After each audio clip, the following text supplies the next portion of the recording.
예배는 개념이다. 네이버 검색창에서 검색하세요.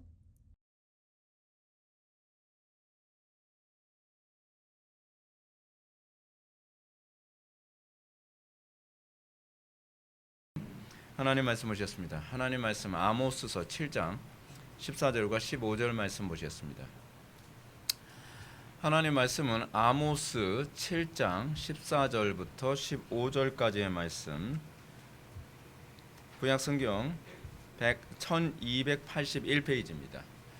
구약성경 1281페이지 아모스 7장 14절로 15절까지 말씀 찾으셨으면 제가 봉독하겠습니다. 아모스가 아마샤에게 대답하여 이르되 나는 선지자가 아니며 선지자의 아들도 아니라 나는 목자요 뽕나무를 재배하는 자로서 양떼를 따를 때에 여호와께서 나를 데려다가 여호와께서 내게 이르시기를 가서 내 백성 이스라엘에게 예언하라 하셨나니. 아멘. 이 시간은 철로육종 17번째 강의가 되겠습니다. 참된 목자의 기준이라는 제목으로 하나님 말씀 증거하도록 하겠습니다. 참된 목자의 기준. 먼저 철로역정 우리 본문 한번 볼까요? 해석자는 크리스천을 비밀스러운 방으로 데리고 갔다. 해석자는 하인에게 방의 문을 열라고 명령하였다. 하인이 문을 열자 크리스천은 아주 신중하게 보이는 사람의 그림이 벽에 걸려있는 것을 보았다. 그림의 솜씨가 뛰어났다. 그림에 있는 사람의 눈은 하늘을 향하고 있었고 그의 손에는 작고 이거 뭐가 오타가 났네요. 손에는 최고의 책들이 들려 있었고 그 입술에는 진리의 법칙이라고 기록되어 있었다. 그의 등 뒤에는 세상이 있었다. 그 사람은 사람들에게 간청하듯 서 있었으며 머리에는 황금 면류관을 쓰고 있었다. 크리스천, 그림이 의미하는 바가 무엇입니까? 해석자, 그림에 있는 사람은 1000명 가운데 1명 있을까 하는 사람으로 그분은 아이를 낳을 수 있으며 해산의 수고를 알고 있으며 스스로 낳은 자녀를 기를 수 있는 분입니다. 네. 먼저 이렇게 비밀스러운 방을 보게 됩니다. 여러분 지금 이 스토리가 어떻게 되는지 여러분 기억나시죠? 좁은 문을 통과하고 난 다음에 좁은 문의 문지기가 지도를 해준 겁니다. 문지기는 누구를 의미한다고요? 예수 그리스도를 의미한다 그랬습니다. 근데 그 좁은 문에서 예수 그리스도께서 문지기가 어디로 인도했냐면 해석자의 방으로 인도하죠. 그래서 해석자는 크리스천을 비밀스러운 방으로 데리고 갔다라고 얘기합니다. 지난 시간에 살펴본 것처럼 해석자는 이제 성령님을 문지기가 그리스도고 해석자는 성령님이죠. 근데 이 성령님을 의미합니다. 따라서 해석자가 크리스천을 비밀스러운 방으로 데려갔다는 것은 성령님의 내적 조명을 보여줍니다. 여러분 신자들에게만 있는 비밀이 있습니다. 육에 속한 사람은 하나님의 성령의 일을 받지 못하죠. 육에 속한 사람들에겐 감춰진 영역들이 있습니다. 그래서 육에 속한 사람들하고 영에 속한 사람들하고는 대화가 안 되는 영역이 있습니다. 거기서 분쟁과 갈등이 있게 됩니다.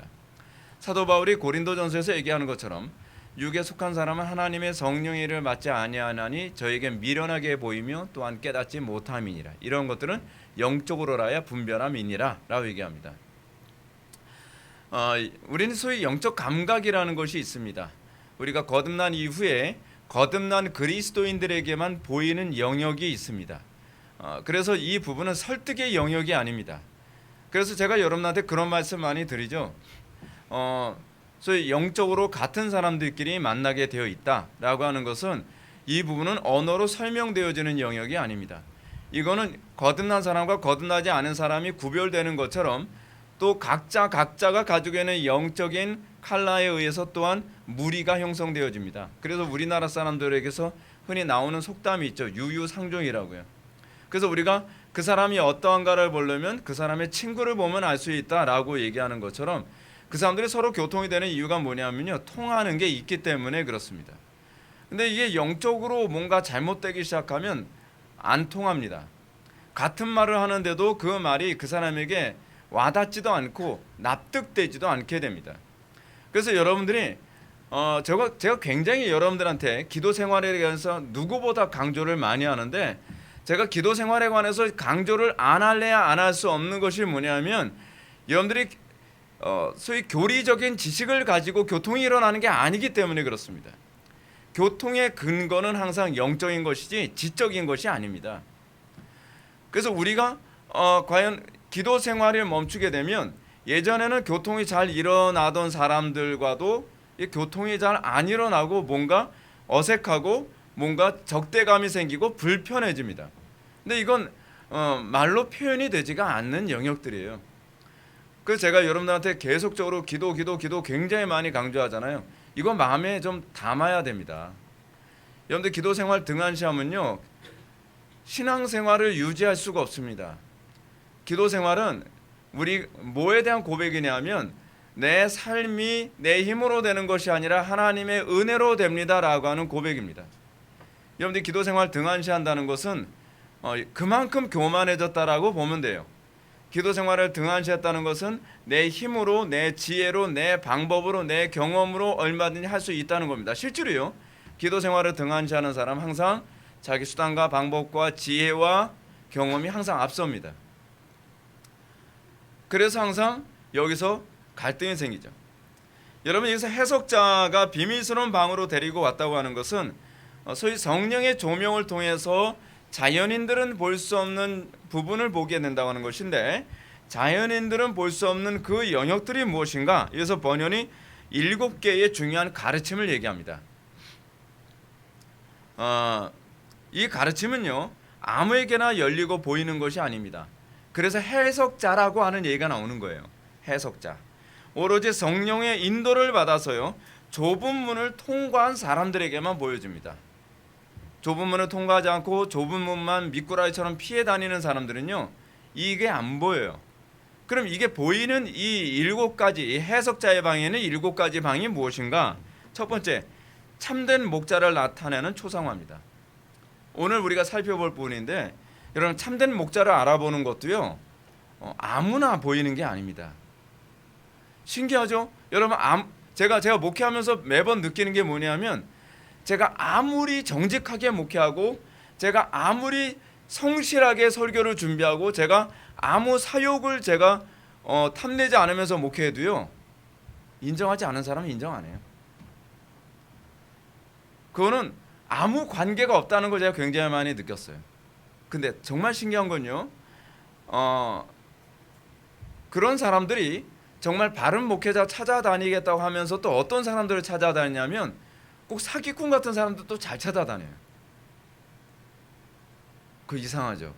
왜냐하면 그건 안목 때문에 그렇습니다. 그러니까 바른 목회자 또는 이 참된 목회자를 만나는 것 또한 자기 눈에 좋게 보이는 사람들을 찾아다니는 거예요. 사도 바울이 뒤에서 언급하였지만, 사도 바울이 얘기하는 것처럼 어떤 사람들을 점점 찾아다니게 될 거라고요? 자기 가려운 귀를 긁어주고 자기 사욕을 채워줄 수 있는 스승을 많이 찾아다니죠. 여러분, 저는요, 제가 목회를 한 20년 가까이 제가 단독 목회하면서 느낀 게 뭐냐면, 교인들이 참된 목회자를 찾는다는 말은 다 거짓말이라는 걸 제가 굉장히 많이 느꼈어요. 저는 참된 목회자가 없어서 저는 찾아다니다가 뭐 우리 교회 왔어요 뭐 이런 얘기하는데, 과연 그럴까? 좀 더 지켜보자. 한참 지켜봐요. 한참. 그러다 보면 점점 보면은 십자가 져라, 자기를 부인해라, 거룩하게 살아라, 그러면은 점점 못 견디고 자기 사욕을 좇을 스승을 따라서 찾아가죠. 요즘 우리나라에서 그런 부분이 많이 보이는 게 뭐로 많이 보입니까? 요즘 한국교회 목회자들이, 한국교회가 소위 대형교회가 얼마나 타락했는가를 잘 볼 수 있는 일이 굉장히 많이 벌어지고 있잖아요. 하다못해 WCC 종교통합 운동하는 데에 교회 그 성도들의 피땀과 같은 헌금을 30억 원을 WCC 종교통합 그 운동하는 데에 그 지원해준 그 목사님이 있죠. 근데 그 교회 성도도 교회 안 떠납니다. 그래서 저는 그런 거, 그게 교인들 굉장히 많거든요. 몇만 명이 모이는 교회예요. 근데 왜 안 떠날까요? 사실은 그 사람들의 안목은 안 바뀌어서 그래요. 여러분, 어떤 사람들이 복이 있는 사람이냐면 안목이 바뀌는 사람이 복이 있는 사람입니다. 예. 제가 이제 우리 자녀들 보면서 제가 계속 기도하는 게 안목 바뀌게 달라고 계속 기도해요. 안목 바뀌지 않은 상태에서는 아무리 제가 얘기를 해도 소용이 없더라고요. 아무리 얘기해도. 얘기하고 나면 저만 속상해요. 뭐 성도들도 똑같아요. 성도들도 아무리 제가 얘기해도 여러분들 안목 바뀌기 전에는 여러분들 절대로 제 말을 귀담아 듣지 않습니다. 마음에 새기지 않습니다. 마음에 새기는 것은 안목이 바뀔 때서부터 마음에 새기기 시작합니다. 두 번째, 율법과 복음. 여러분 한국교회 교인들을 보게 되면 상당수가 율법과 복음 잘 구분 잘 못하죠. 예. 뭐 정말 하나님을 사랑해서 열심히 철저하게 온전히 신앙생활 하려고 하는 사람들 딱 보면 뭐라 하냐면 율법주의. 그것도 안목이 열리질 않아서 그래요. 여러분 우리가 하나님을 사랑하는데 어떻게 사랑하라고 성경에 가르치죠? 마음을 다하고 뜻을 다하고 목숨을 다하고 힘을 다하여 사랑해라. 근데 안목이 바뀌지 않은 사람에게는 그게 뭐로 보이냐면 율법주의로 보여요. 주의 성수를 저렇게까지 해야 되나? 그건 율법주의지. 예? 아니 예배를 꼭 저렇게까지 드려야 되나? 저렇게 꼭 제가 무슨 얘기까지 들었냐면 어떤 목사님이 저의 목회 사역을 보면서 이래요. 회복의 교회 성도도 되게 불쌍하다 그래요. 왜 불쌍하냐고 했더니 아니 요즘처럼 바쁘고 힘든 시대에 어떻게 매일 나와서 기도를 해. 성도들도 자유 시간이 있고 또 수요일 날 같은 경우에 빨간 날 끼면 그날은 뭐 예배 안 하고서 뭐 야외로 놀러 갔다가 집으로 돌아오는데 또 예배 시간 때문에 수요일 날 그 가족들의 그 피크닉 시간을 망치게 하는 건 그건 너무한 거 아닌가? 아주 악한 아주 율법주의적인 목사가 됐죠. 그래서 제가 그랬죠. 그냥 딱 한마디 했습니다. 성경에 뭐라고 얘기했죠? 쉬지 말고 기도하라 그랬잖아요. 쉬지 말고 기도하라 그랬으면 쉬지 말고 기도해야죠. 근데 의외로 보면은요, 그런 목사님을 참 좋아합니다. 그런 분이야말로 정말 우리를 이해해주는 참된 목자라고 생각하죠. 오케이, 어쩔 수 없죠. 세 번째로 정욕과 인내. 정욕과 인내에 관한 문제도 여러분 안목이 열리지 않는 한 안 됩니다. 상당수의 인간의 죄악의 특징이 뭔지 아십니까? 항상 자기의 죄악을 합리화시키는 데 천재적입니다. 그 정욕이 아니요. 이거는 어쩔 수 없이 선택할 수밖에 없는 거예요. 우리는 그런 식으로 자기 합리화를 상당히 잘합니다. 어떨 때 내가 죄인이라는 걸 알죠? 성령께서 조명해 주시기 전에는 내가 정욕에 사로잡혀 있다는 것, 육신의 정욕, 안목의 정욕, 이생의 자랑에 내가 빠져 살고 있다는 것 성령께서 조명하시기 전에는 절대로 인정 안 합니다. 그런데 이제 문제는 그거죠. 상당수의 성도들을 제가 겪으면서 느낀 게 뭐냐면 제가 그 부분에 관해서 저는 되게 잘 보이거든요. 잘 보일 수밖에 없는 게 저는 목회를 벌써 한 30년을 했거든요. 근데 성도들한테 그런 부분을 제가 잘 얘기를 잘 안 해주죠. 직접적으로는요. 웬만해서는. 그러면 이제 성도들이 그럽니다. 왜 목사님은 나를 인정해주지 않죠? 제가 인정해주면요, 여러분들은 완전 맹인이 돼버립니다. 무슨 말인지 아시죠? 여러분들이 아리까리한 상태에서 제가 여러분들한테 당신은 괜찮아요 라고 해야 되면 여러분들은 절대로 여러분들 자신을 점검 안 합니다. 여러분들 자신을 뒤돌아보질 않아요. 여러분들 자신을 뒤돌아보게 하는 데에 그나마 도움이 되는 게 뭐냐면 당신은 육체의 정욕대로 살고 있어요 라고 얘기하면 저는 욕먹고 한 번이라도 더 생각해 보겠죠. 근데 거의 생각 안 하죠. 생각 안 하고 저 목사는 사람을 인정을 안 해. 그래서 아웃이야 아웃. 그러죠. 그리고 그리스도의 보존하는 은혜, 우리를 끊임없이 보존하는 은혜가 여러분 성령의 조명 아니면 안 보입니다. 내 신앙 누가 보존하는 거라고 생각하죠?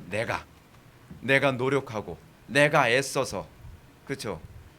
우리는 소위 내 자신의 신앙을 유지하는 것이 나의 지혜와 나의 능력과 나의 탁월함에 있다고 생각하죠.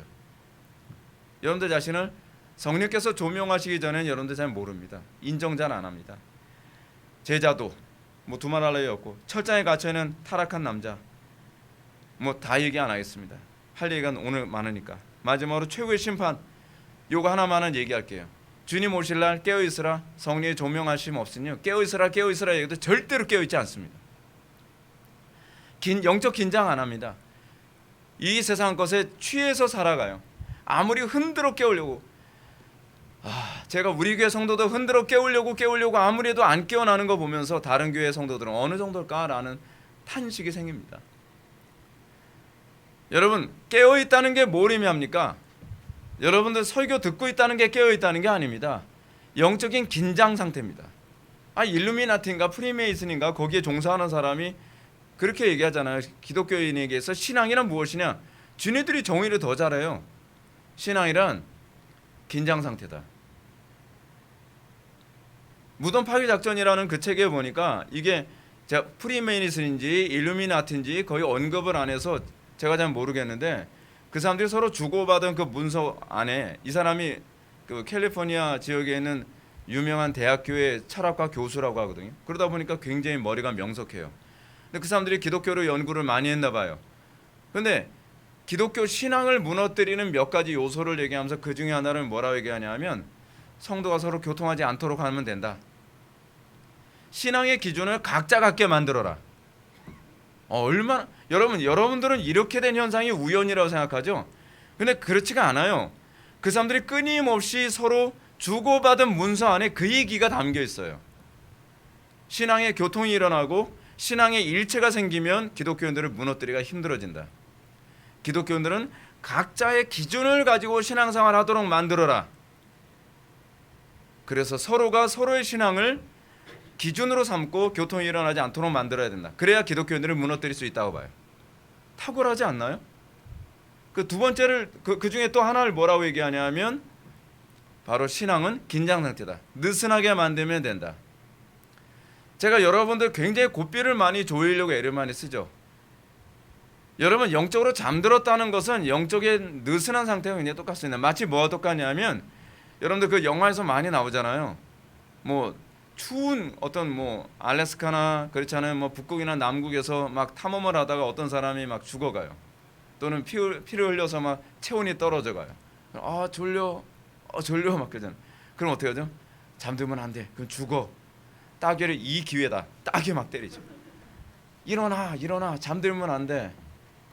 느슨한, 그렇죠? 루즈한 상태. 그 느슨한 상태가 바로 영적으로 죽어가고 있다는 거예요. 여러분 어떤가요? 여러분 성령 충만함 경험해 본 적이 있으신 분들 있죠? 네.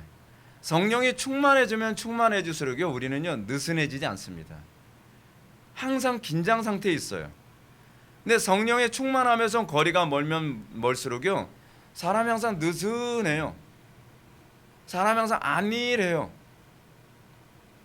그 눈도 항상 풀려서 살아요. 그리고 뭐 할 일이 있으면 항상 뒤로 밀어요. 이 사람 충만한 사람인가 아닌가를 보는 그냥 간단한 방법 중 하나는 뭐냐면 느슨한 사람 치고 충만한 사람이 없어요. 여러분 우리가 교회사에서 영적 거인들이 느슨했을 거라고 생각이 됩니까? 조나단 에드워즈 항상 침대에서 뒹굴다. 상상이 갑니까? 로이드 존스 항상 느슨했다. 여러분 좀 감이 옵니까? 그렇게 안 돼요. 성령께서 우리 속에서 역사하시면 우리 속엔요 어떤 현상이 나타나냐면 면도날처럼 딱 날이 서요.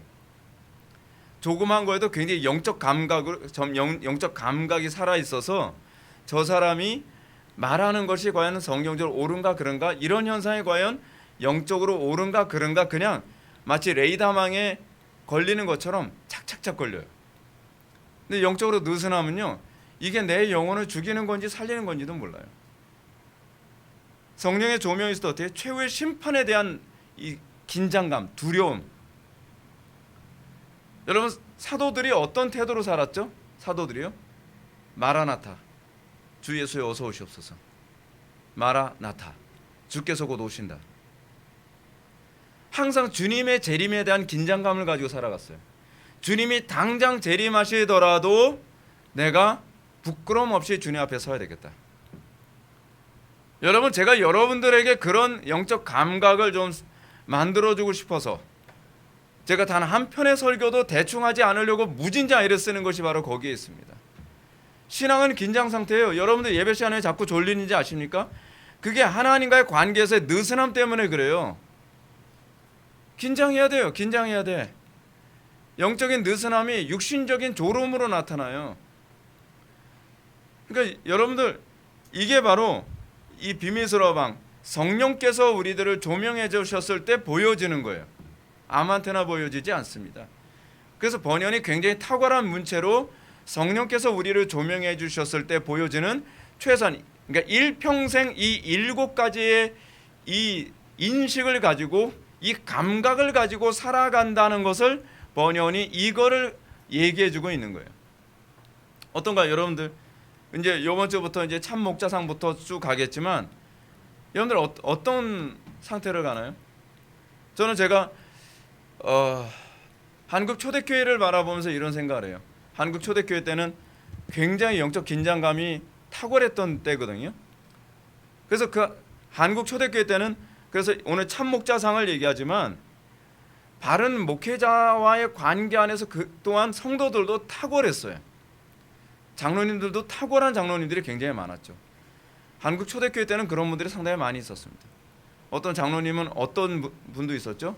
자기 집에 종으로 부리던, 여러분 지금은 종하게 되면은 그냥 직장에서 일꾼 정도로 생각할지 모르지만 그 당시엔 종은 사람이 아니었어요.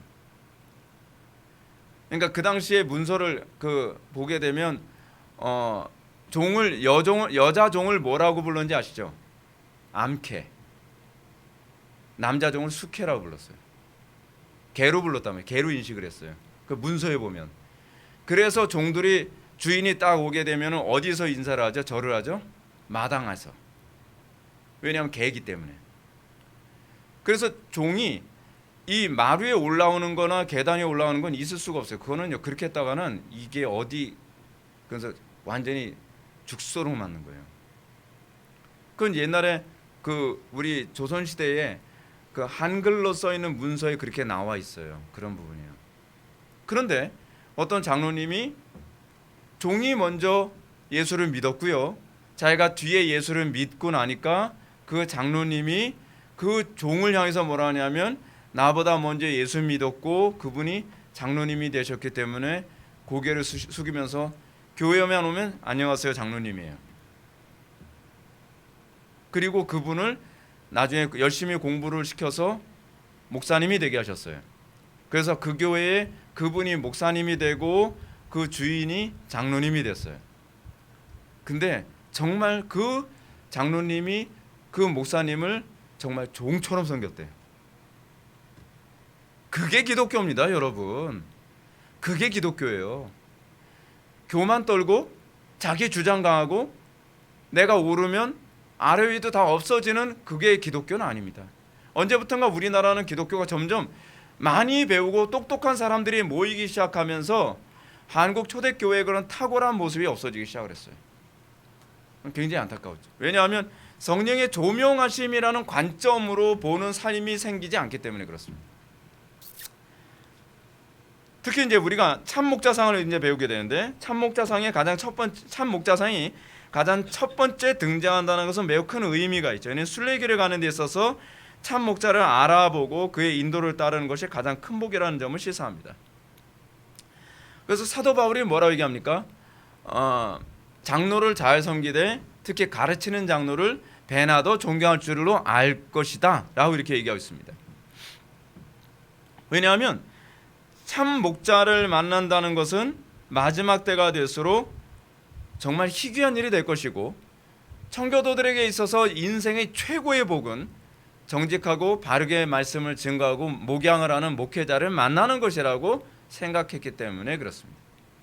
근데 그건 제가 보기엔 정말 맞는 얘기예요. 왜냐하면 바른 목회자를 만났을 때 가정도 회복되고요. 바른 목회자를 만났을 때 그의 인생이 형통케 되고 바른 목회자를 만났을 때 그의 삶의 수많은 인생의 문제들이 그 목양 안에서 해결이 되거든요. 근데 바른 목회자를 만나지 않으면 끊임없이 구겨지는 거예요. 자, 이번에 우리 그 예배당 그 알아보기 위해서 막 돌아다니는데 어떤 굉장히 체력 좋은 그 할아버지를 만났어요. 우리보다 체력이 더 좋아요. 우리보다. 한 10,000보를 걷는데 그분은 지치지 않고 계속 얘기를 해요.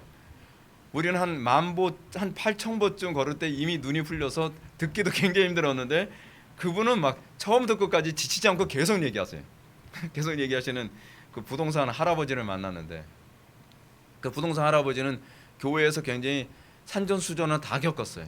그러다가 자기는 교회가 좀 더러워서 교회를 안 다니기 시작했대요. 그래서 하는 얘기가 어떤 모 교회에서 그 헌금을 예배당 건축 헌금을 강조하는데 이런 말까지 한다는 거예요. 옷 사입을 돈은 있고 헌금할 돈은 없어? 라고 얘기하더래요. 이것만 악의적으로 편집하지 마세요. 예. 예. 아니 그런 사람이 다 있대요. 그래서 야 참. 그런데도 신기한 게 뭐냐면 그래도 그런 교회를 다녀요. 신기하죠. 이게 사람들이요. 제가 가만히 생각하면서 그랬어요. 아 인간의 존재는 노예적인 근성이 있나 보다. 저렇게 얘기해도 저런 교회를 다니는 거 보면 참 인간은 참 희한한 동물이다라는 생각이 들어요. 네. 근데 그럼에도 불구하고 오히려 저는 또 하나 느낀 게 뭐냐면 오히려 성도들을 섬기기 위해서 목회하는 목회자들은 오히려 더 밟으려고 하는 그런 현상도 되게 많이 보여요. 많이 보셨죠? 예. 제가 부교육자 생활하면서 그런 게 되게 많이 봤어요. 그러니까 이게 참 뭐냐 하면 권위적으로 나가는 사람한테는 오히려 더 고개를 숙이고 오히려 더 겸손하게 나가려고 하면 더 밟으려고 하는 것이 인간의 타락한 본성이 아닌가. 이건 한국인이기 때문은 아니에요. 우리 자꾸 이걸 한국인의 근성 그렇게 우리나라 사람들을 비하하지 마십시오. 예. 인간의 근성입니다. 인간의 타락한 근성이에요. 그리고 한국인의 근성에 달하게 되면요, 여러분 외국 안 나갔다는 것을 입증하는 거예요. 어느 나라 가나 다 똑같아요. 예. 이 인간의 본래 타고난 본성이거든요. 우리는 날마다 그거 극복하면서 가는 거예요. 날마다 자기를 부인하면서 날마다 그리스도를 더 닮아가기 위해서 그렇게 가는 거죠. 자, 사도 바울이 이렇게 얘기합니다. 마지막 때가 됐을 어떻게 된다고요? 파란 글씨. 사람이 바른 교훈을 받지 아니하며 귀가 가려워서 자기의 사욕을 따를 스승을 많이 두고 또 그 길을 진리에서 돌이켜 허탄한 이야기를 따르리라. 여러분, 우리는 그렇게 생각하죠. 바르게 목회하면 사람들이 많이 모이겠지. 전 그렇게 생각 안 합니다. 전 초기에 그렇게 생각했습니다. 전 굉장히 순진했거든요. 근데 제가 사람을 알고 나서 알게 된 게 뭐냐면 사람들은 자기 가련 길을 긁어줄 스승을 찾아다니는구나 라는 걸 알게 됐어요. 예. 그리고 바른 소리 하는 걸 싫어한다는 걸 알게 됐어요. 귀에 부드러운 소리, 귀에 달콤한 소리, 그리고 그들이 죽어간다 하더라도 입에다가 설탕을 또는 사탕을 물려줄 수 있는 그런 사람을 좋아하죠. 죽을 때까지요. 가정이 망하고 파괴되어지고 인생이 철저히 무너져도 사람들이 원하는 것은 사탕 발림이라는 걸 알았어요. 어느 시대든지 쓴소리를 좋아하는 사람들은 별로 없습니다. 우리가 근데 또 재미있는 게 하나 있어요. 제가 재미있는 걸 하나 발견한 게 뭐냐면 악의적인 쓴소리에 대해서는 또 굉장히 사람들은 그런데 또 카리스마라고 또 복종을 해요. 왜 그럴까요?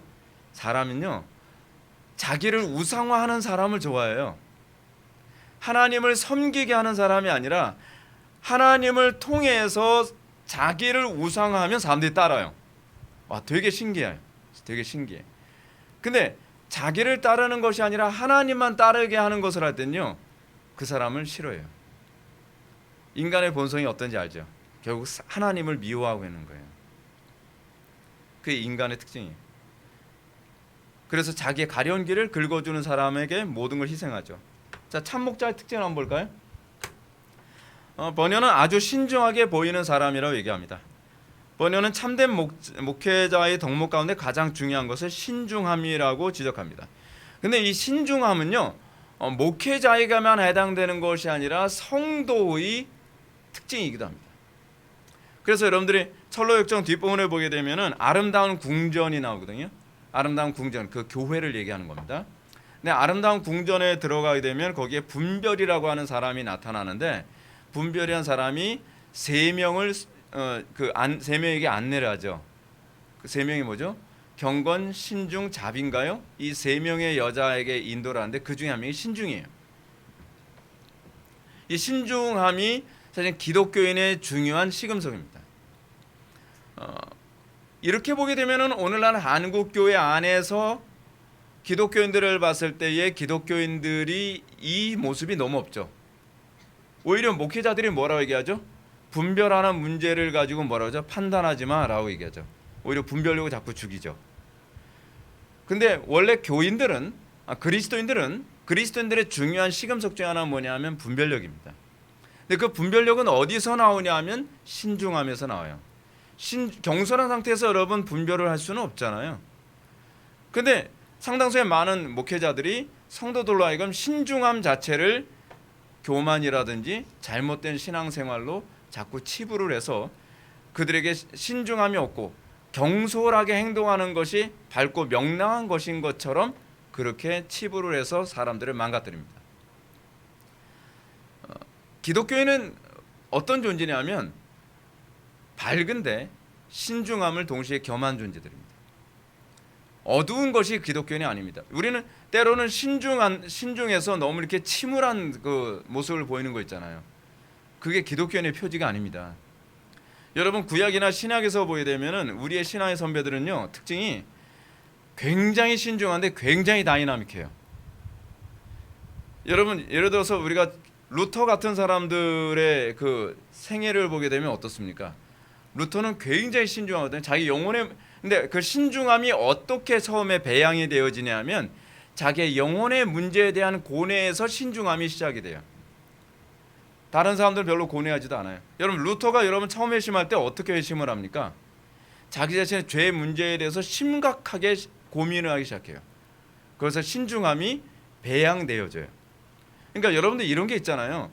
우리가 거듭나면 갑자기 어떤 성품이 나온다고 생각을 하잖아요. 근데 뭐 틀린 얘기는 아니에요. 근데 하나님께서는 그 성품을요 배양시키기도 하세요. 강화시키기도 하신단 말이에요. 여러분 거듭나면과 동시에 우리는 죄와 싸우게 되거든요. 근데 그 죄와 싸우는 이 과정을 통해서 우리의 신중함이 점점 배양되어져요. 점점 강화되어진다고요. 루터가 자기 자신의 죄 문제에 대해서 고민하는 가운데 신중함이라는 인격이 배양되어지기 시작을 하죠. 근데 그 사람이 굉장히 웃기는 사람이었어요. 조크를 굉장히 잘했어요. 루터가 굉장히 재밌는 사람이거든요. 루터의 그 생애에 관한 글을 읽다 보면요, 그냥 막 웃음이 엄청 많이 나와요. 말하는 것도 굉장히 과격하고요. 그리고 굉장히 코믹하고 그래요. 근데 굉장히 재밌는 사람, 여러분 교회에서 안에서 가장 말을 재밌게 했던 사람이 누군지 아시죠? 스펄전입니다. 스펄전은 하도 말할 때 너무 웃겨가지고 회중들이 어떤 사람이 스펄전한테 그랬대요. 당신은 좀 경건하지 못한 게 아닌가 생각이 듭니다. 설교 시간에 너무 농담을 많이 하시는군요. 라고 얘기를 하니까 스펄전이 뭐라고 얘기했냐면 이렇게 얘기했어요. 내가 평소에 얼마나 재밌고 조크를 잘하는 사람인지 안다면 내가 설교 시간에 얼마나 조크를 정말 무서울 정도로 절제하고 있는지를 알 것입니다. 네. 근데 그럴 수밖에 없는 게 스펄전하고 같이 식사를 하면요 식사하기가 힘들 정도였대요. 3분마다 한 번씩 웃기는데 이거 밥을 먹을 수가 없대요. 너무 웃겨가지고 사람이. 근데 그럼에도 불구하고 밝음과 신중함이 공존해요. 우리는 신중하면 어두울 거라고 생각하잖아요. 근데 여러분 하나님의 속성 자체가 빛이시기 때문에 우리가 예수를 믿음과 동시에 우리에게 나타나는 것은 밝음이고요. 그 안에 우리는 신중함이 있고 그 안에 냉철함이라는 게 존재하면서 거기에 온유함이라는 게 공존해요. 그게 특이하죠. 그래서 기독교인들은 불신자들과의 관계 안에서 구별돼요. 그러니까 존재 방식 자체가 달라요. 그러니까 우리가 인위적으로 그런 성품을 만들어내는 게 잘 안 되거든요. 근데 기독교인이라고 하는 존재는 신중하면서 반대적 성격이 있고요. 또 비판적이면서 굉장히 관대하고요. 그리고 엄격하면서 굉장히 존중을 해주는 이런, 그래서 성도란 어떤 존재입니까? 균형 잡힌 존재예요. 그게 예수를 믿고 나서 우리에게 나타나는 존재의 특징이에요. 그래서 안 믿는 사람들이 봤을 때 기독교인들은 어떤 존재인가? 굉장히 균형 잡힌 존재로 보일 수밖에 없어요. 그게 성화예요. 그리고 그것이 중생한 자에게 나타나는 새로운 성품의 변화예요. 그래서 여러분 거듭남은요 달라져요. 확실히 달라집니다. 왜냐하면 이게 전인격적인 균형이 나오기 시작을 하거든요. 물론 완벽하진 않죠. 근데 성화된 만큼 균형이 잡히기 시작하는 거예요.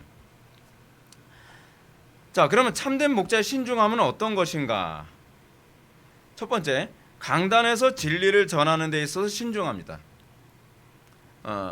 여러분 거짓된 목회자들의 특징이 뭐냐면 옛날에 요즘에도 이제 그런 분이 있는지 모르겠는데 설교 준비 전혀 안 해요. 설교 준비 전혀 안 하고 할렐루야. 오늘 다니엘서 12장 1절 주셨습니다. 하나님께서 뽑기 하는 것도 아니고 말이에요. 그래서 오늘 주님께서 주신 말씀, 그래서 그때 내 민족을 호위하는 큰 군주가 미가엘이 나타날 것이요 환란이 있으리니, 그러면서 가정 예배 가정의 신방 가지고서 이렇게 막 쪼개는 거예요. 그런 분들 보신 적 있죠? 네. 굉장히 잘 쪼개시는 분. 네. 그래서 오늘 하나님께서 이 말씀 주셨습니다. 그건 무당입니다, 여러분. 본문을 전혀 연구하지 않고 그렇게 얘기하는 것은요 성경적이지 않습니다. 그래서 사람들이 이렇게 하죠. 선지자가 뭐 어디 뭐 성경 본문 연구했다는 구절이 어디 있어요? 성경 본문 어디 연구했다는 구절은 없지만 그들은요 성경을 당신처럼 개떡같이 해석하지는 않았습니다라고 얘기하고 싶어지죠. 정확하게 해석을 했어요. 구약의 구석구석에 있는 본문을 인용을 해가지고 사도들도 그렇고요. 성경을 얼마나 정확하게 인용을 했는지 모릅니다. 그건 성경을 굉장히 많이 연구를 했다는 거거든요. 그래서 강단에서 진리를 전하는데 참된 설교자는 목자는 신중합니다. 설교자가 신중하지 않게 된다면 세상 철학과 속임수로 신자들을 오도할 수 있죠. 그래서 오늘날 그 잘못된 목회자들의 특징이 뭐냐면 유행에 따라서 본문을 아무렇게나 막 설교를 해버려요. 예를 들어 뭐 긍정의 힘이 유행이다. 그럼 본문 가지고 다 긍정적인 얘기만 하는 거예요. 긍정적인 얘기만. 그리고 어떤 본문을 보면서 앞뒤 문맥 같은 거 따지지 않고 그렇게 얘기하죠. 무슨 얘기죠? 예를 든다면 가게 흐르는 저주를 끊어야 산다. 그 본문이 그렇게 얘기하지 않냐. 근데 앞뒤 문맥 보게 되면 그 얘기가 아니거든요. 그러니까 성경을 전혀 연구를 하진 않아요. 그러니까 신중한 설교자는, 참된 목자는 성경을 꼼꼼히 연구해서 그 성경을 잘못 곡해하지 않도록 굉장히 신중하게 항상 본문을 해석하는 태도를 견지한다는 것. 두 번째, 성도들을 어찌하든지 실족하지 않도록 인도하죠. 우리 주님은 작은 자 중 하나를 실족하게 하면 차라리 연자 맷돌이 그 목에 달려 깊은 바다에 빠뜨려지는 것이 나으니라고 말씀하신 것처럼 참된 설교자는, 참된 목자는 어떻게 하든지 한 명의 성도라도 실족시키지 않으려고 애를 쓰죠. 저는 개인적으로 이런 모습이 이순신 장군의 모습이기도 하다고 생각을 합니다. 저는 목회자들에게 좀 그런 태도가 있어야 된다고 생각을 해요. 전쟁에서 승리하는 것만이 능사가 아니라 성도들이 그 전쟁에 희생되지 않도록 최소화해야 돼요. 물론 전쟁을 하다 보면 희생되는 성도들도 있죠. 여러분 전쟁을 하다 보면 총알이 모든 자기의 휘하에 있는 부하들이 한 명도 총에 안 맞고 상처 안 입고 집으로 돌아가게 해주면 얼마나 좋겠습니까? 근데 그게 마음대로 안 되잖아요. 그러니까 여러분 이순신 장군이 전쟁을 할 때 제일 힘들었던 게 뭐라 그럽니까? 밤새도록 고민했다는 거예요. 밤새도록 또 고민하고 또 고민하고 또 고민해요. 왜 고민했을까요? 이 전쟁에서 자기 휘하에 있는 병사들이 한 명이라도 죽지 않고 건강한 모습으로 집으로 돌아가게 할 수 있는 방법이 없을까? 그래서 이 전쟁을 치르게 될 때에 벌어질 수 있는 최악의 상황을 수십 가지, 수백 가지를 머릿속에 계속 이 모니터링을 하는 거예요. 만약에 적들이 우회해서 왔을 경우에는 어떻게 대처해야 될 것인가? 정면으로 한꺼번에 전면전으로 공격한다면 나는 어떻게 대처해야 될 것인가? 때로는 전면으로 공격하는데 후방에서 또 우회해서 올 경우에는 어떻게 대처해야 될 것인가? 어떻게 해야 병사들이 희생을 최소화시킬 수 있을까? 그래서 여러분 이순신 장군이 전쟁터에서 희생시킨 병사가 몇 명 안 되잖아요. 이순신 장군이 평생 전쟁을 하는데 여러분 몇 번 전쟁 해전을 몇 번 했다 그랬죠? 12번 했다 그랬나요? 예? 23번? 23번 했다고 하는데 거기서 희생된 병사가 10명도 안 된다고 그랬었죠. 우연일 것 같습니까? 아니에요. 그만큼 자기 휘하에 있는 병사들의 희생을 최소화시키기 위해서요. 제가 그 비슷한 사람에 대해서 제가 얘기했었잖아요. 김용옥 대령이라고요. 그 김용옥 대령 같은 경우에는 그런 케이스잖아요. 어떻게 하든지 자기 휘하에 있는 병사들을 최대한 희생시키지 않고 전쟁을 승리로 이끌 수 있는 방법을 찾고 또 찾는 거예요. 그렇게 해서 어떻게 했어요? 그래서 사람들이 그러잖아요. 김용옥 대령 밑으로만 들어가면 넌 살아서 간다. 그러면서 병사들 다 이게 비치를 하는데 누구누구는 몇 대대 어디 김영욱 대령 휘하로 들어갔다 그러면 다들 부러운 눈으로 쳐다보는 거예요. 넌 살아서 돌아가겠구나. 넌 좋겠다. 저는 그런 생각이 들어요. 하나님께서 이 땅에 영적 전쟁을 치르게 하기 위해서 목사를 세우셨다고 생각을 합니다. 그랬을 때 하나님께서 기뻐하시는 목회자는 어떤 목회자일까라고 생각을 했을 때요, 성도들을 최대한 실족시키지 않고 어떻게 하든지 그 거룩한 전쟁을 승리로 이끌기 위해 끊임없이 고민하는 사람이라고 저는 생각을 합니다. 근데 물론 이런 게 있습니다. 그리스도로 인하여 실족되는 것은 어쩔 수 없어요. 예수님께서 말씀하셨죠. 나로 인하여 실족되지 않는 자가 복이 있도다.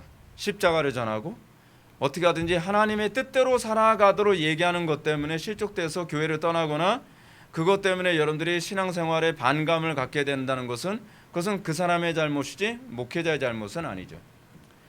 근데 목회자가 어떤 중요한 목적을 위해서 어떤 목회와 영적 전쟁을 위해서 성도들을 이끌어갈 때 성도들이 비본질적인 것으로 인해서 실족해서 신앙에서 떨어지게 만드는 것은 하나님 앞에 책망을 들을 만한 중요한 문제라고 생각을 합니다. 그러니까 목회자는 이런 부분에 대해서 굉장히 신중해야 된다고 저는 생각을 하죠. 세 번째로 세상의 것과 이리들이 교회 안에 들어오지 못하도록 신중해야만 합니다.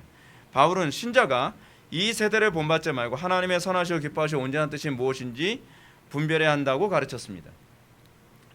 이것에 가장 선두에 서야 되는 것이 목회자입니다. 목회자는 교회 안에 끊임없이 침투해 들어오는 세상의 풍조, 끊임없이 교회에 침투해 들어오는 늑대와 이리의 공격으로부터 양들을 보호해야 될 책임이 있다고 생각합니다. 참 목자라고 했을 때 여러분 그 목자가 예를 들어서 이렇다고 칩시다. 목자가 우리의 문을 딱 열어줘요. 늑대나 이리가 다 들어오라고 열어줘요. 그럼 늑대나 이리가 그 우리 안에 들어오면 어떻게 했습니까? 완전히 피비린내 나는 거죠. 상상을 한번 해보세요. 양들만 모여 있을 때는 괜찮았는데 이 우리의 문을 딱 열면 늑대와 이리가 들어와서 그 양들을 다 먹어치우지 않겠습니까? 오늘날 한국교회 안에서 일어나는 일 잘 보세요. 그 교회 울타리에서 빠져나가는 사람들이요, 늑대와 이리가 아니라 주로 양들이 빠져나갑니다. 제가 부교육자 생활하면서 제가 이제 경험이 많아지니까 교회를 딱 가면 이 교회가 어느 상태인지가 이게 딱 보여요. 이제 어느 교회 딱 갔잖아요. 어느 교회 딱 가는데 청년들이 이제 빠져나가기 시작한다. 그러면 몇 단계 갔구나. 그러다가 좀 신앙 좋고 경건하다고 하는 교회의 집사님들, 그런 기성세대들이 빠져나가기 시작한다. 거의 그러면 끝날 때가 다 돼가는구나. 거의 다 보여요. 신기하게 그 교회 안에서 소위 자기의 그 기득권을 가진 늑대와 이리 같은 사람들은요, 교회가 망할 때까지 절대로 교회를 안 떠납니다. 목회자를 내쫓았으면 내쫓았지 그 사람들은 절대로 나가지 않아요. 근데 양들은 그렇지 않아요. 정말 교회 안에서 분쟁이 일어나는 걸 원치 않고 교회가 싸우는 것으로 인해서 하나님 영광 가려지는 게 정말 싫으니까 참으면서 인내하면서 어떻게 하든지 교회를 세우려고 애를 써요. 근데 그게 기성세대들 중에 깨어있는 양들의 특징이에요. 근데 청년들은 그런 모습을 보면서 아직 신앙이 야물지 않은 상태다 보니까 실족해서 교회를 떠나요. 그래서 여러분 한국교회 보세요. 젊은 세대들이 주로 많이 떠나죠. 그게 대본에 딱 보이는 거잖아요. 젊은 세대들이 떠나고 나면 그 다음에 떠나는 건요, 깨어있는 정말 교회를 사랑하고 하나님을 사랑하고 진리를 사랑하는 기성세대들이 떠나기 시작을 해요. 그러면서 교회는 그렇게 점령됩니다. 정치권하고도 똑같아요. 그러면 여러분 이런 일이 벌어지지 않으려면 어떻게 해야 되죠? 청교도들이나 특히 이제 조나단 에드워즈 같은 분들은 양들을 보호하는 것이 목회라고 생각을 했어요. 사람들을 많이 끌어모으는 것이 목회가 아니라 외부로부터 양들을 지켜내는 것은 목회라고 생각을 했단 말이에요. 그래서 지팡이와 막대기, 시편 23편에서 얘기하는 것처럼 여호와는 나의 목자시니 내가 부족함이 없으리로다. 그가 나를 푸른 초장으로 인도하시고 쉴만한 물가로 인도하신도다. 그러면서 거기서 뭐예요? 그의 지팡이와 막대기가 나를 안위하신다, 인도하신다라고 얘기하잖아요. 그 지팡이는 뭐죠? 지팡이는 양이 예를 들어서 벼랑에 떨어져서 어떤 매달려 있을 때 그 구부러진 부분 있잖아요. 구부러진 부분 가지고 양의 뿔을 걸어서 끌어올리는 역할을 하는 거. 근데 반대쪽은 길쭉하잖아요. 그래서 늑대나 이리가 왔을 때 후려치는 용도로 사용되는 거. 지팡이와 막대기 두 개를 얘기하는 것이 아니라 그 지팡이의 두 가지 용도를 얘기하고 있는 거거든요. 이게 목자가 해야 될 일이에요. 그래서 목자는 교회 안에 1차적으로는 교회 안에 바른 신앙 고백을 하지 않는 사람들이 들어오지 못하도록 울타리를 높이 치는 것을 첫 번째로 해야 되고요. 그러는 가운데서도 늑대와 이리는 끊임없이 침투해 들어오기 때문에, 왜냐하면 양을 먹기 위해서 들어오거든요. 그랬을 때 어떻게 해요? 치리, 교회 안에서 권징과 치리를 통해서 외부의 그 음란한 풍조, 외부의 그 세속적인 풍조가 교회 안에 들어오지 않고 그것을 가지고서 교회를 혼란스럽게 만드는 사람들을 치리해서 회개케 하든지, 그렇지 않으면 그들이 그 울타리를 위해서 나가도록 만드는, 그걸 우리는 뭐라고 하죠? 그걸 출교라고 얘기하죠. 아주 극단적인 거죠. 그렇게 해서 울타리 안에 들어온, 그러니까 목자장이신 그리스도께서 맡긴 양들을 지키고 보호하는 역할을 하는 것, 그것이 참 목자가 해야 될 일입니다. 그러기 위해서는 하나님의 선하시고 기뻐하시고 온전한 뜻이 무엇인지를 잘 분별해야 되겠죠. 분별 못하면 누굴 내쫓아요? 양을 내쫓아요. 양을요. 요즘 그런 교회 굉장히 많습니다. 정말 교회가 걱정되고 바른 얘기를 하면 저거 목회자에게 대든다. 여러분, 교회의 머리는 목사가 아닙니다. 또 이렇게 얘기되면 그래, 교회의 머리가 목사가 아니니까 막 해도 돼, 그렇게 생각하면 곤란합니다. 교회의 머리는 그리스도십니다. 근데 그 권위를 목사에게 일시적으로 준 거예요. 그래서 그 목사가 만약에 그리스도를 머리로 세우는 일을 제대로 하지 않고 자기를 우상화하는 일을 했을 경우에는 그건 하나님의 심판의 대상이 됩니다. 그렇게 하다가 골로 간 목사님들 많습니다. 자, 두 번째 우리가 또 봐야 될 것이 뭐죠? 두 번째로 그림의 솜씨가 뛰어났다라고 얘기합니다. 이게 뭐가 중요하냐면, 참된 목사는 신학교에서 만들지 않죠. 여러분, 이 참된 목자를 그렸잖아요. 근데 그렸다는 건 뭘 의미해요? 그 목회자를, 참된 목자를 만드는 주체는 신학교가 아니라는 거예요. 사람이 참된 목회자를 만들어낼 수 없습니다. 신학교에서 아무리 교육 시스템 탁월해도요, 자유주의 신학에 빠질 사람들은 빠지고요, 그리고 목회를 엉뚱하게 할 사람들은 엉뚱하게 합니다. 참된 목회자는 어디서 만들어지냐? 광야에서 만들어집니다. 신학교 과정이 만들어내는 것 아닙니다. 교회사에서 보게 되면은 교회사에서 가장 탁월했던 목회자들이 있는데, 스펄전 같은 경우, 아까 제가 말씀드렸던 스펄전, 신학교 출신이 아닙니다. 그리고 여러분들이 잘 알고 있는 로이드 존스, 신학교 출신이 아닙니다. 그리고 이 글을 쓴 버년, 신학교 출신이 아닙니다. 신학교 출신이 아닌데 탁월하게 목회를 했던 목회자들은 굉장히 많습니다. 그 얘기는 무엇이냐면, 소위 그림 솜씨가 뛰어난 그 아름다운 목회자로서의 그 모양을 만들어낸 주체는 사람이나 그 사람의 인성이 아니라 하나님이 하셨다는 거예요. 참된 목회자는 절대로 신학교에서 만들어지지 않습니다.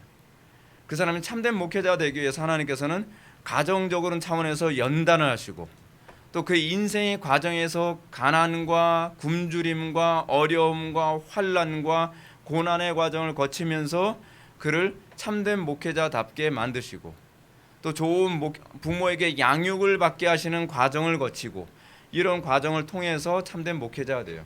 그 가운데서 신학교는 하나의 역할을 하는 것뿐입니다. 신학교가 절대적인 역할을 하는 것은 아니라는 거죠. 그래서 아모스 선지자는, 오늘 본문이죠, 자신의 대적인 아마샤에게 자신을 이렇게 얘기합니다. 아모스가 아마샤에게 대답하여 이르되, 나는 선지자가 아니며 선지자의 아들도 아니라 나는 목자요 뽕나무를 재배하는 자로서 양떼를 따를 때에 여호와께서 나를 데려다가 여호와께서 내게 이르시기를 가서 내 백성 이스라엘에게 예언하라 하셨나니. 지금 여기서 그 아모스가 얘기하는 의도가 뭡니까? 나는 선지자가 아니며, 무슨 얘기죠? 난 선지동산 출신이 아니라는 거예요. 신학교 출신 아니다 그 얘기죠. 또 뭐예요? 선지자의 아들도 아니며 선지자의 아들이 아니라는 것은 대대로 목회자 집안이 아니다 그 얘기예요. 나는 단지 목자요 뽕나무를 재배하는 자로서 양떼를 따르되 무슨 얘기죠? 나는 광야에서 하나님께 직접 연단받아 만들어진 선지자야. 하나님께 나에게 기름 부으시고 하나님께 나에게 명령하셔서 하나님의 말씀을 대언하게 된 사람이다 라고 얘기하는 겁니다. 세례 요한도 선지동산 출신이 아니잖아요. 그렇죠? 그래서 예수님도 그 출신이 아니잖아요. 그러니까 사람들이 그러잖아요. 예수님을 보면서 뭐예요? 이 사람들 학문이 없는 사람인데 평범한 사람이라는 거죠. 신학교 출신이 아니라는 거죠. 베드로를 향해서도 그런 얘기했잖아요. 이 사람 신학교 출신이 아닌데 어떻게 이렇게 탁월하게 얘기를 하지? 진짜 신학교는요 광야입니다. 하나님과의 관계에서 연단받고 하나님과의 관계에서 정말 겸손해지고 하나님 앞에서 정말 탁월하게 다듬어졌을 때에 그 사람이 진정한 참된 목자가 되는 거죠. 오늘날 이 신학교도 문제지만 이런 어떤 인생에 있어서 겸손해지는 과정 없이 신학교 생활하는 사람들이 이게 지금 굉장히 문제가 많아요. 그래서 어떻습니까?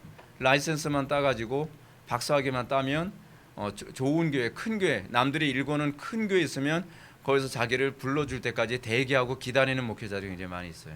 요즘 젊은 목회자들은요 개척 안 하려고 해요. 힘드니까.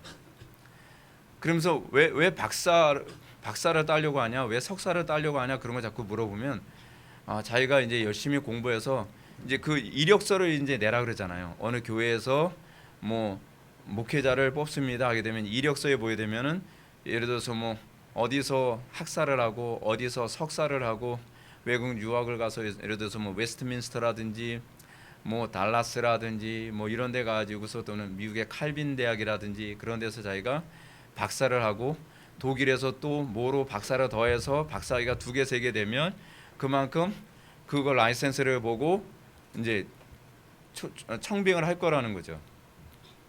광야 생활은 해본 적이 없어요. 앉아서 펜 때만 열심히 굴렸죠. 그러니까 강단에서 지식은 쏟아지는데 그 안에 뭐가 없어요. 그 말씀대로 살아온 인생의 흔적이 없어요. 근데 요즘은 그걸 되게 좋아해요. 근데 이 아모스 선지자는 그렇게 만들어지는 것이 아니다라고 하는 것을 얘기해주고 있는 거죠. 세 번째로 그림에 있는 사람의 눈은 하늘을 향하고 있었다라고 얘기합니다.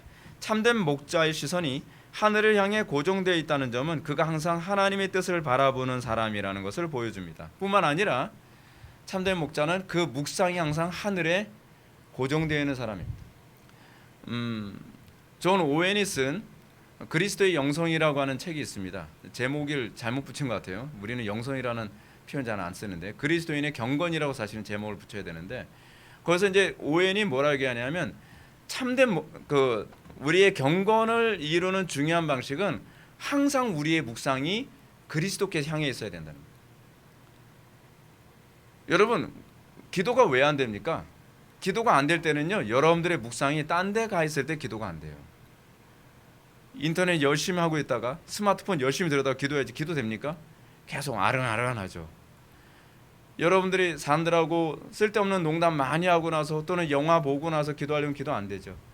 그래서 청교도들은 참되게 기도하는 방식은 뭐라고 얘기하냐면 항상 묵상에 잠겨 있는 거예요. 거룩한 묵상, 경건한 묵상.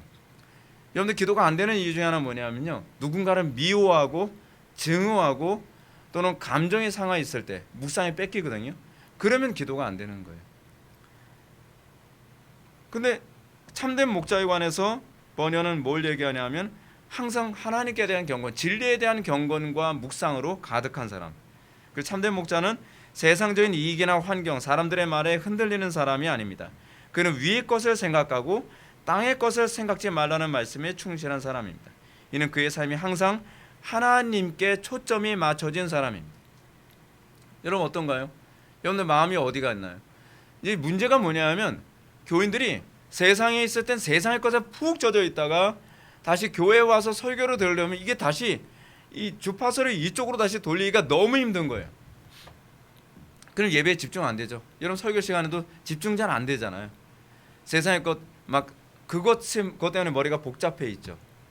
근데 여러분들 삶에 일어나는 수많은 문제들을 항상 하나님과의 관계 안에서 묵상해 버릇하십시오.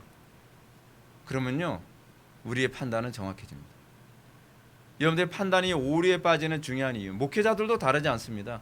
목회자들도 판단이 오류에 빠질 때는 어떨 때냐면 하늘에 대한 묵상이 식어지고 내 탐욕과 내 성공과 내 만족에 대한 묵상으로 가득할 때 판단하면서도 항상 오류에 빠지는 판단을 하게 되는 것이죠. 네 번째로, 그림 속에 있는 사람은 책들 가운데 최고의 책을 손에 쥐고 있습니다. 참된 목자의 손에 쥐고 있는 최고의 책은 분명히 성경이겠죠. 그는 지속적으로 성경을 읽고 연구하는 사람이라는 얘기입니다. 그 이유는 남을 가르치기 위해서라기보다 자신을 먼저 가르치기 위해서예요. 참된 목자는 남을 가르치기 위해서 공부하는 사람이 아닙니다. 제가 누누이 말씀드리지만 우리가 어떨 때 여러분 타락해야 되는지 아십니까? 남을 가르치기 위해서 공부할 때 타락해요. 우리의 모든 영적 공부의 핵심은 나를 가르치기 위한 것이어야 돼요.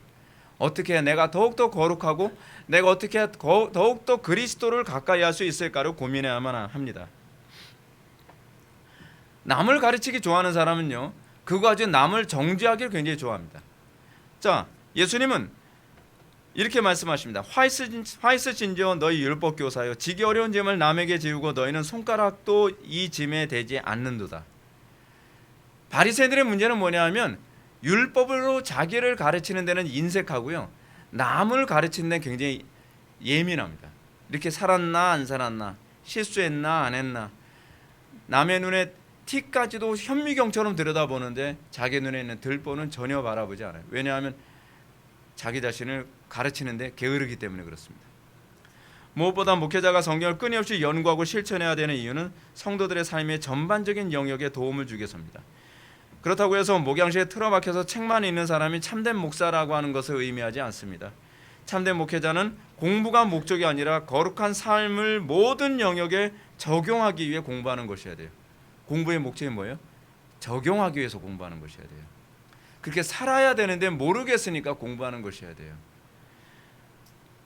어떤 목회자들은, 특히 우리 개혁파 목회자들 같은 경우는 목양실에 틀어박혀 사는 경우가 굉장히 많이 있습니다. 성도들하고 교제도 잘 안 해요. 그리고 그 말씀을 삶에 실천하기 위해서 고민도 안 해요. 그냥 책만 계속 읽고 계속 인터넷 앞에서 계속 글 쓰고, 소위 뭐 키보드 워리어가 돼가지고서 맨날 뭐 글 올리고 뭘 정리하고, 근데 결국은 그 말씀을 내 삶에 적용하는 흔적은 안 보이는 거예요. 그거 여러분, 그것도 타락입니다. 목회자의 필드는 여러분 목양지입니다. 목양실이 아닙니다. 목회자가 정치와 경제와 사회와 문화와 가정과 교육과 육아 등과 같은 전 영역에 성도들의 경건한 삶을 돕기 위해서 연구하고 또 그것을 실천해야만 합니다. 실천하지 않으면 내가 알고 있는 게 아닙니다. 실천해 보면 잘못 알고 있는 게 굉장히 많아요. 그래서 항상 배운 대로 실천하고 항상 그것을 점검하는 태도를 견지하는 것, 그게 좋은 목회자죠. 큰일 났네, 시간이. 그래도 직진입니다. 다섯 번째, 그림 속에 있는 사람의 입술에 진리의 법칙이라는 글귀가 기록되어 있습니다. 참된 목회자는 진리의 법칙을 정확하게 가르치고 담대하게 설교할 수 있어야 한다는 말입니다. 무엇보다도 죄와 회개의 선포를 담대히 할 수 있어야 되죠. 사도 바울은 에베소 교회에서 이는 내가 꺼리지 않고 하나님의 뜻을 다 너에게 전하였음이라 라고 했습니다. 참된 목회자는 성도들이 듣기 싫어하든 듣기 좋아하든 해야 될 소리를 해야 됩니다. 참된 목회자는 회중들이 듣고 싶어하는 얘기를 하는 사람이 아니라 들어야 할 얘기를 하는 사람입니다. 여섯 번째로, 그림 속에 있는 사람의 등 뒤로 세상이 있었다. 참된 목회자는 세상의 명예와 성공과 행복과 야망을 향해서는 등을 돌린 사람이어야만 합니다. 여러분, 그것에 등을 못 돌리면요 목회가 안 됩니다. 사기밖에 할 게 없습니다. 여러분, 목회를 내 성공의 도구로 생각한다고 보십시오. 그러면 교인들 한 명 한 명이 뭐로 보일까요? 다 돈으로 보이는 거예요. 그래서 돈 많이 번 사람이 교회 안에 들어오면 땡큐, 돈 별로 없어 보이는 사람들은 노 땡큐. 이게 교회의 타락 아니고 뭐가 타락이겠습니까? 그렇잖아요. 많이 배운 사람 들어오면 땡큐, 적게 배운 사람 있으면 노 땡큐. 왜냐하면 내 성공을 위해서 수단으로 보여지는 것이거든요. 성도들은요, 목회자의 수단이 아니라 목회의 목적입니다. 그게 원래 목자의 역할이잖아요. 예수님께서 뭐라고 말씀하시죠? 참된 목자는 양들을 위해서 자기의 목숨을 버리느니라. 그런데 거짓된 목회자들은 어떻죠? 양들의 젖과 고기와 가죽을 탐내죠. 그죠? 그것이 상악한 거짓된 목회자의 특징입니다. 무엇보다 신자의 삶에서 여러분 행복이 목적으로 여겨지면 곤란합니다. 그는 그 순간부터 목적론적 윤리주의자가 되죠. 목적론적 윤리주의자는 자신의 행복을 위해 어떤 결정을 하든지 다 정당화됩니다. 제가 여러분한테 그런 말씀드렸죠. 가정에 행복이 목적이 되면 안 된다 그랬죠. 여러분 행복이 목적이 되면요, 행복하기 위해서 선택하는 모든 것은 다 정당화됩니다. 프랑스 혁명의 중요한 철학적 기초가 뭐였죠? 목적론적 윤리죠. 소위 인민들의 행복, 소위 대중들의 행복을 위해서 이 프랑스의 저 귀족들의 목을 자르고 마리 앙뚜아네트의 목을 자르는 것은 얼마든지 정당화될 수 있다고 생각해요. 왜냐하면 나의 행복을 위해서니까. 근데 그 일이 교회 안에서도 그대로 이루어진다니까요. 교회 안에서도 하나님의 영광이 쉽게 무시되는 게 뭐냐면 나의 행복을 위해서. 가정 안에서도 쉽게 이혼을 결정하고, 가정 안에서 하나님의 경건을, 하나님께 대한 예배를 멀리하면서 주일날 놀러 다니고 뭐하고 하는 일체의 모든 것들이 합리화되는 이유가 어디 있죠? 가정의 행복이 우선순위 될 때. 근데 여러분, 행복이 우선순위 되고 행복이 목적이 되면 사람 잔인해집니다. 여러분, 여러분들의 배우자에게 잔인하게 대하는 이유가 어디 있죠? 여러분들의 자녀에게 잔인하게 대하는 이유가 어디 있죠? 저 인간 때문에 내가 불행해졌다고 생각하는 거예요. 너도 그래서 불행해져야 돼. 대가를 치러야 돼. 그러면서 잔인해지는 거예요. 너 같은 자식이 안 태어났으면 내가 이렇게 불행하지 않았을 거야. 그래서 어떻게 해요? 애를 버리죠. 애를 버리는, 유기시키는 이유가 어디 있어요? 나의 행복을 위해서 애를 낳았다고 생각하는 거예요. 내가 원치 않은 아이를 임신했어요. 근데 얘 때문에 내가 불행할 거라고 생각을 해요. 그래서 우리는 어떻게 하죠? 얘를 낙태시켜버리죠. 왜요? 나의 행복을 위해서 임신하는 거라고 생각하니까요. 아니요. 우리는 임신조차도 나의 행복을 위해서가 아닙니다. 하나님의 영광 위해서입니다. 자녀들 키우는 거요? 여러분들의 자녀들이 다 여러분들한테 만족스러운가요? 안 그렇죠. 우리는 이 아이 한 명 한 명을 거룩하고 경건하게 키워서 하나님의 영광을 나타내는 데 관심을 가져야 돼요. 그렇지 않으면요, 이 아이 때문에 내가 불행하다고 생각을 하면 그 아이는 얼마나 밉게 보이는지 모릅니다. 이 배우자 때문에 내가 불행해졌다고 생각하면 얼마나 잔인한 시선으로 보게 됩니까? 행복이 우상되면 안 됩니다. 우리의 목적은 하나님의 영광이어야만 합니다. 쉽지 않죠, 뭐. 7번째, 그림 속에 있는 사람의 머리 위에는 황금 면류관이 씌워져 있었습니다. 이는 참된 목회자의 중요한 특징으로서 황금처럼 순전한 신앙으로 날마다 선한 싸움을 싸워 승리한 모습을 보이죠. 이 면류관이 뭐예요? 월계관이에요. 월계관. 그 올림픽에서 1등한 사람한테만 씌워주는 게 월계관이잖아요. 황금 월계관. 그러니까 싸움에서, 선한 싸움에서 이긴 걸 얘기하는 거죠. 사도 바울이 이렇게 합니다. 나는 선한 싸움을 싸우고 나의 달려야 할 길을 마치고 믿음을 지켰다라고 고백합니다. 마지막 8번째, 그림 속에 있는 사람은 자녀를 낳을 수도 있고 해산의 고통을 알고 있으며 낳은 자녀를 기를 수 있는 분이라고 얘기합니다. 참된 목회자는 복음을 통해 해산의 수고를 아는 사람입니다. 저 여기서 진짜 하고 싶은 얘기 엄청 많거든요. 여러분, 중생 어떻게 일어난다고 생각합니까? 영적 기도하면 그렇게 쉽게 일어나는 거라고 생각합니까? 성경 그렇게 가르치지 않습니다. 중생을 위해서는요, 해산의 수고가 있어야 됩니다. 우리는 해산의 수고 안 하고 중생 막 시킬 수 있다고 생각을 하죠. 그것 때문에 교회가 썩은 거란 거 여러분 알고 계십니까? 한 사람, 여러분 육신의 아이가 태어날 때도 해산의 수고 없이 태어나지 않잖아요. 영혼의 자녀도 동일합니다. 어거스틴이라고 하는 한 사람이 여러분 회심할 때 어머니 모니카가 해산의 수고를 했습니다.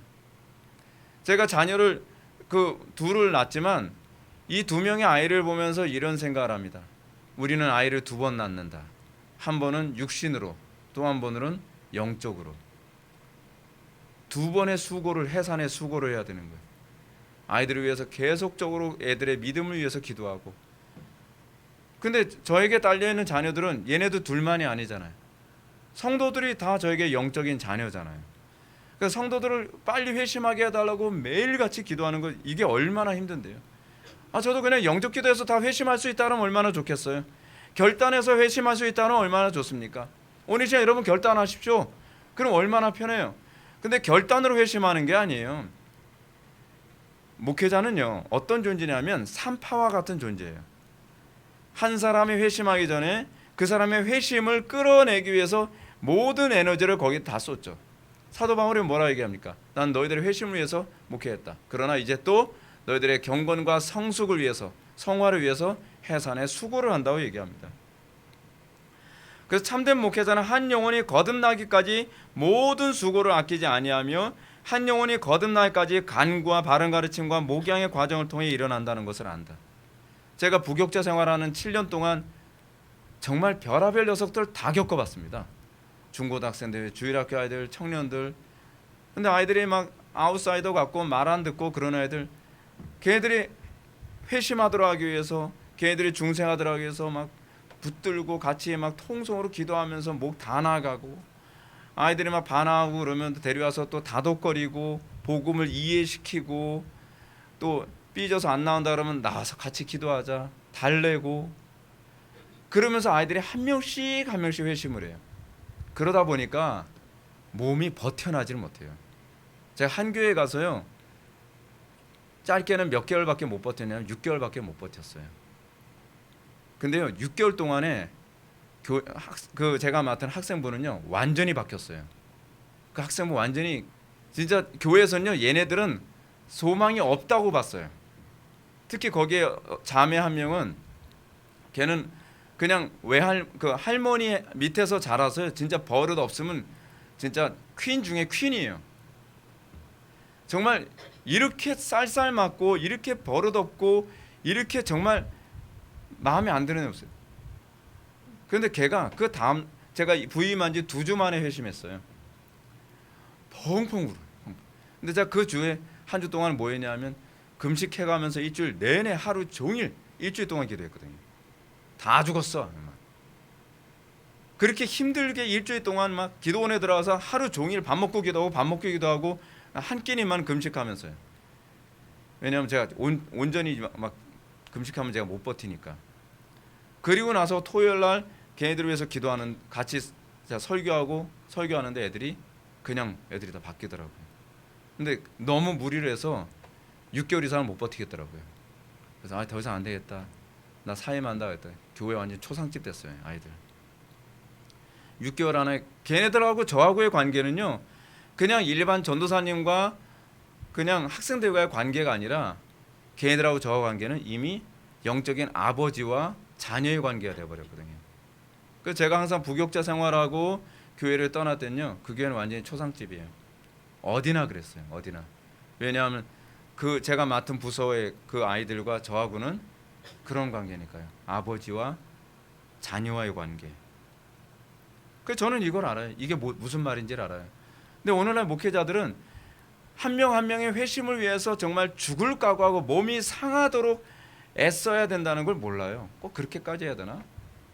제가 다른 교회에서 제가 중고등 맡아서 할 때요, 다른 전사님들이 굉장히 비아냥거리더라고요. 제가 맨날 밤이 맞도록 기도하고 학생 맡아서 제가 맨날 회개 외치고 부흥이 하듯이 막 설교를 하고 나오면요, 씩 웃어요.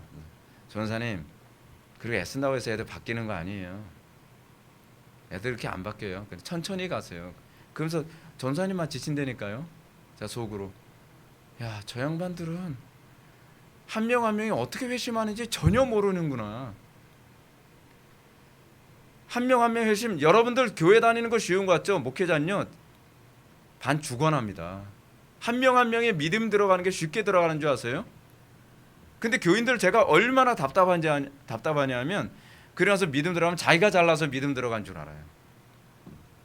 물론 은혜죠. 은혜요. 제가 이거 인정해요. 근데 목회자들은요, 목숨을 걸고 해산의 수고를 해야 한 명 한 명에게 믿음이 들어가요. 믿음이 그렇게 쉽게 들어가지 않습니다. 설교 멋떨어지게 했다고 해서 믿음 들어가는 게 아니에요. 욕먹어 죽을 각오하고서 설교하고, 설교하면 어떨 때는 막 기분 나쁘다 애가 뛰쳐나가요. 그래도 설교하면서 그러면서 회심이 일어나는 거예요. 여러분, 영적 거인들 가운데 설교만 잘하고 가르친다고 해서 자녀를 낳은 사람 한 명도 없었습니다. 영적 자녀를 낳는 사람은 해산의 고통을 압니다. 그리고 해산할 뿐 아니라 자녀를 기를 수도 있어야만 합니다. 자녀를 기를 수 있다는 게 뭘 얘기하는 거죠? 여러분들 그거 있잖아요. 낳은 정과 기른 정 중에 어떤 정이 더 크다고 얘기합니까? 기른 정이라고 하죠. 옛날에 기른 정이라고 하는 가수가 있었는데, 예. 여러분, 그만큼 키우는 게 힘든 거예요. 제가 목회하면서 깨닫게 된 게 뭐냐면, 회심을 하고 나면 이제 시작이잖아요. 근데 회심한 아이들을, 중고등학생들을 또는 청년들을, 주일학교 아이들을 성숙한 신자로 만드는 데는요, 그 못지않은 에너지가 소모되더라고요. 전 그게 목회라고 생각을 해요. 그렇습니다. 여러분들이 나중에 우리 교회 떠나서 뭐 다른 교회로 가게 될 일도 있고, 외국에 가서 이민 생활할 때도 있고, 뭐 그런다고 했을 때 그런 목회자를 찾아야만 합니다. 물론 그런 목회자 쉽지는 않습니다. 왜냐하면 그런 목회자는 신학교에서 만들어지지가 않아요. 가르쳤다고 해서 알질 않습니다. 여러분들의 이 자녀들을 양육할 때도 이런 참 목자상으로 여러분들 자녀들을 양육해야만 합니다. 자녀를 여러분 몸으로 낳았다고 부모 역할 끝난 거 아닙니다. 여러분들 자녀들에게 또 해산의 수고와 같은 권한을 가지고 여러분들 자녀들을 양육하는 법을 배워야만 합니다. 그랬을 때 여러분들 자녀들 한 명 한 명이 믿음으로 견고하게 서게 될 것입니다. 기도하시겠습니다. 사랑이 많으신 하나님, 오늘 이 시간 참 목자상에 대해서 우리가 살펴보았습니다. 우리가 믿음으로 살게 하여 주시고, 우리가 참 목자 됨에 참 목자를 필요로 할 뿐만 아니라 또한 그 참 목자와 잘 호흡할 수 있는 성도들이 될 수 있도록 은혜 베풀어 주시었고, 또한 우리의 자녀들에게 참 목자됨의 모습으로 살아갈 수 있는 부모가 되도록 은혜 베풀어 주옵소서. 예수님의 거룩하신 이름으로 기도 올립나이다. 아멘.